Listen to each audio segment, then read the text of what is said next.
Chapter 27 of Oliver Twist. This recording is in the public domain. Recorded by Mill Nicholson.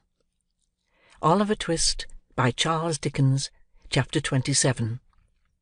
Atones for the unpoliteness of a former chapter, which deserted a lady most unceremoniously. As it would be by no means seemly in a humble author to keep so mighty a personage as a beadle waiting, with his back to the fire, and the skirts of his coat gathered up under his arms, until such time as it might suit his pleasure to relieve him; and, as it would still less become his station, or his gallantry, to involve in the same neglect a lady on whom that beadle had looked with an eye of tenderness and affection, and in whose ear he had whispered sweet words, which, coming from such a quarter, might well thrill the bosom of maid or matron of whatsoever degree. The historian whose pen traces these words, trusting that he knows his place, and that he entertains a becoming reverence for those upon earth to whom high and important authority is delegated, hastens to pay them that respect which their position demands, and to treat them with all that duteous ceremony which their exalted rank, and, by consequence, great virtues, imperatively claim at his hands.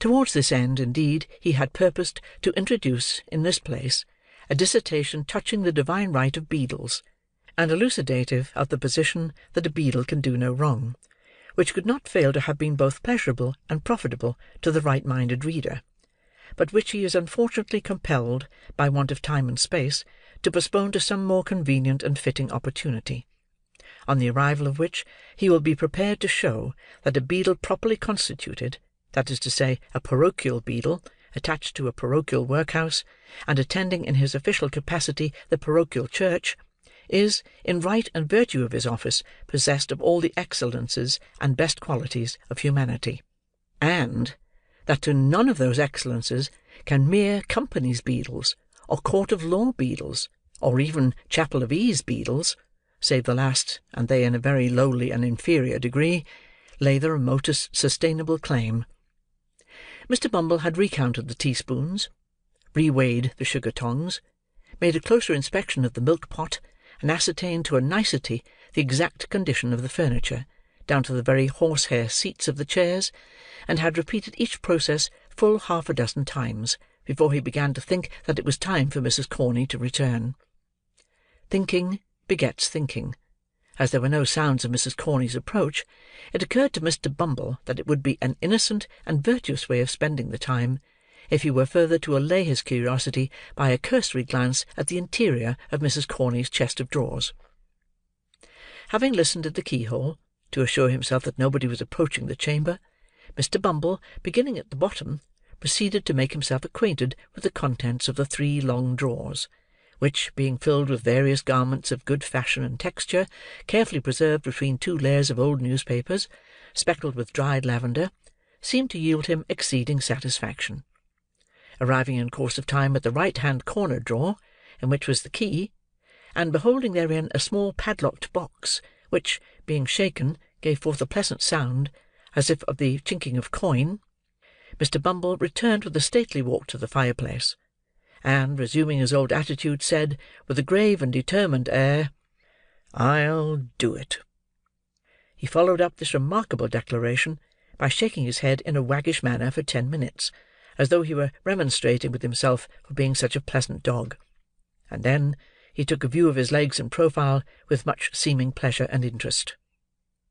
He was still placidly engaged in this latter survey, when Mrs. Corney, hurrying into the room, threw herself in a breathless state on a chair by the fireside, and covering her eyes with one hand, placed the other over her heart, and gasped for breath. "Mrs. Corney," said Mr. Bumble, stooping over the matron, "what is this, ma'am? Has anything happened, ma'am? Pray answer me. I'm on—" Mr. Bumble, in his alarm, could not immediately think of the word tenterhooks, so he said, broken bottles. "Oh, Mr. Bumble!" cried the lady, "I've been so dreadfully put out." "Put out, ma'am!" exclaimed Mr. Bumble. "Who has dared to—" "I know," said Mr. Bumble, checking himself with native majesty. This is them wicious paupers." "It's dreadful to think of," said the lady, shuddering. "Then don't think of it, ma'am," rejoined Mr. Bumble. "I can't help it," whimpered the lady. "Then take something, ma'am," said Mr. Bumble soothingly. "A little of the wine?" "Not for the world," replied Mrs. Corney. "I couldn't. Oh! The top shelf in the right-hand corner. Oh!" Uttering these words, the good lady pointed distractedly to the cupboard, and underwent a convulsion from internal spasms. Mr. Bumble rushed to the closet, and, snatching a pint green glass bottle from the shelf, thus incoherently indicated, filled a teacup with its contents, and held it to the lady's lips. "Oh, I'm better now," said Mrs. Corney, falling back after drinking half of it. Mr. Bumble raised his eyes piously to the ceiling in thankfulness, and bringing them down again to the brim of the cup, lifted it to his nose. "Peppermint!" exclaimed Mrs. Corney in a faint voice, smiling gently on the beadle as she spoke. "Try it. There's a little something else in it." Mr. Bumble tasted the medicine with a doubtful look, smacked his lips, took another taste, and put the cup down empty. "It's very comforting," said Mrs. Corney. "Very much so indeed, ma'am," said the beadle.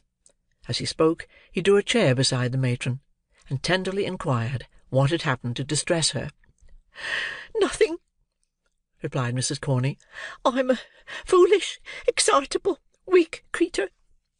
"Not weak, ma'am," retorted Mr. Bumble, drawing his chair a little closer. "Are you a weak creetur, Mrs. Corney?" "We're all weak creeturs," said Mrs. Corney, laying down a general principle. "So we are," said the beadle. Nothing was said on either side for a minute or two afterwards. By the expiration of that time, Mr. Bumble had illustrated the position by removing his left arm from the back of Mrs. Corney's chair, where it had previously rested, to Mrs. Corney's apron string, round which it gradually became entwined. "We are all weak creeturs," said Mr. Bumble. Mrs. Corney sighed. "Don't sigh, Mrs. Corney," said Mr. Bumble. "I can't help it," said Mrs. Corney, and she sighed again. "This is a very comfortable room, ma'am," said Mr. Bumble, looking round. "Another room, and this, ma'am, would be a complete thing." "It would be too much for one," murmured the lady. "But not for two, ma'am," rejoined Mr. Bumble in soft accents. "Eh, Mrs. Corney?" Mrs. Corney drooped her head, when the beadle said this. The beadle drooped his, to get a view of Mrs. Corney's face. Mrs. Corney, with great propriety, turned her head away, and released her hand to get at her pocket-handkerchief, but insensibly replaced it in that of Mr. Bumble. "The board allows you coals, don't they, Mrs. Corney?" inquired the beadle, affectionately pressing her hand. "And candles," replied Mrs. Corney, slightly returning the pressure. "Coals, candles, and house rent free," said Mr. Bumble. "Oh, Mrs. Corney, what an angel you are!" The lady was not proof against this burst of feelings. She sank into Mr. Bumble's arms, and that gentleman, in his agitation, imprinted a passionate kiss upon her chaste nose. "Such parochial perfection!" exclaimed Mr. Bumble rapturously. "You know that Mr. Slout is worse to-night, my fascinator?" "Yes," replied Mrs. Corney bashfully. "He can't live a week, the doctor says," pursued Mr. Bumble. "He is the master of this establishment. His death will cause a vacancy. That vacancy must be filled up. Oh, Mrs. Corney, what a prospect this opens! What an opportunity for a jining of hearts and housekeepings!" said Mr. Bumble, bending over the bashful beauty. "The one little word, my blessed Corney?" Yes," sighed out the matron. "One more," pursued the beadle. "Compose your darling feelings for only one more. When is it to come off?" Mrs. Corney twice essayed to speak, and twice failed. At length, summoning up courage, she threw her arms around Mr. Bumble's neck, and said it might be as soon as ever he pleased, and that he was a irresistible duck. Matters being thus amicably and satisfactorily arranged, the contract was solemnly ratified in another teacupful of the peppermint mixture, which was rendered the more necessary by the flutter and agitation of the lady's spirits. While it was being disposed of, she acquainted Mr. Bumble with the old woman's decease. "Very good," said that gentleman, sipping his peppermint. "I'll call at Sowerberry's as I go home, and tell him to send to-morrow morning. Was it that as frightened you, love?" "It wasn't anything particular, dear," said the lady evasively. "It must have been something, love," urged Mr. Bumble. "Won't you tell your own B?" "Not now," rejoined the lady. "One of these days.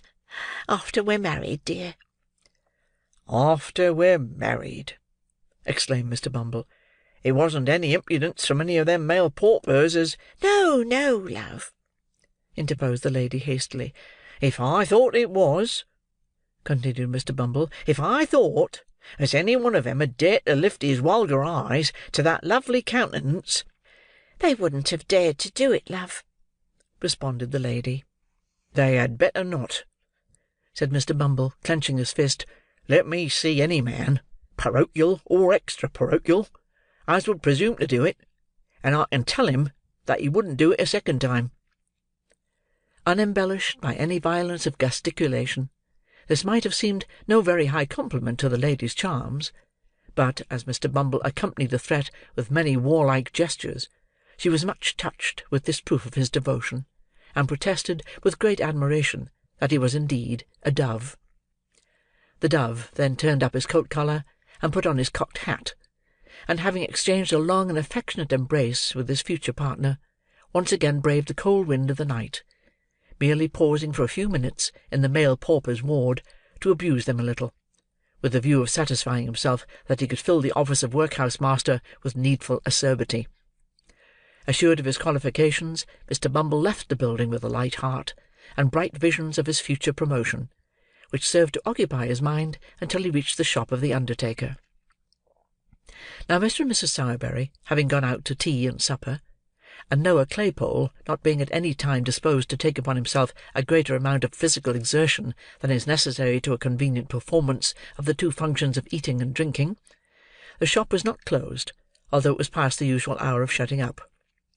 Mr. Bumble tapped with his cane on the counter several times, but attracting no attention, and beholding a light shining through the glass window of the little parlour at the back of the shop, he made bold to peep in and see what was going forward; and when he saw what was going forward, he was not a little surprised. The cloth was laid for supper. The table was covered with bread and butter, plates and glasses, a porter-pot, and a wine-bottle. At the upper end of the table, Mr. Noah Claypole lolled negligently in an easy chair, with his legs thrown over one of the arms, an open clasp-knife in one hand, and a mass of buttered bread in the other. Close beside him stood Charlotte, opening oysters from a barrel, which Mr. Claypole condescended to swallow with remarkable avidity. A more than ordinary redness in the region of the young gentleman's nose, and a kind of fixed wink in his right eye, denoted that he was in a slight degree intoxicated. These symptoms were confirmed by the intense relish with which he took his oysters, for which nothing but a strong appreciation of their cooling properties in cases of internal fever could have sufficiently accounted. "Here's a delicious fat one, Noah, dear," said Charlotte. "Try him, do. Only this one." "What a delicious thing is an oyster!" remarked Mr. Claypole, after he had swallowed it. "What a pity it is! A number of 'em should ever make you feel uncomfortable, isn't it, Charlotte?" "It's quite a cruelty," said Charlotte. "So it is," acquiesced Mr. Claypole. "Ain't you fond of oysters?" "Not over much," replied Charlotte. "I like to see you eat 'em, Noah, dear, better than eating 'em myself." "Lor!" said Noah reflectively. "How queer!" "Have another," said Charlotte. Here's one with such a beautiful delicate beard." "I can't manage any more," said Noah. "I'm very sorry. Come here, Charlotte, and I'll kiss you." "What?" said Mr. Bumble, bursting into the room. "Say that again, sir." Charlotte uttered a scream, and hid her face in her apron. Mr. Claypole, without making any further change in his position than suffering his legs to reach the ground, gazed at the beadle in drunken terror. "Say it again, you wile, audacious fellow," said Mr. Bumble. "How dare you mention such a thing, sir? And how dare you encourage him, you insolent minx?" "Kiss her!" exclaimed Mr. Bumble in strong indignation. "Faugh!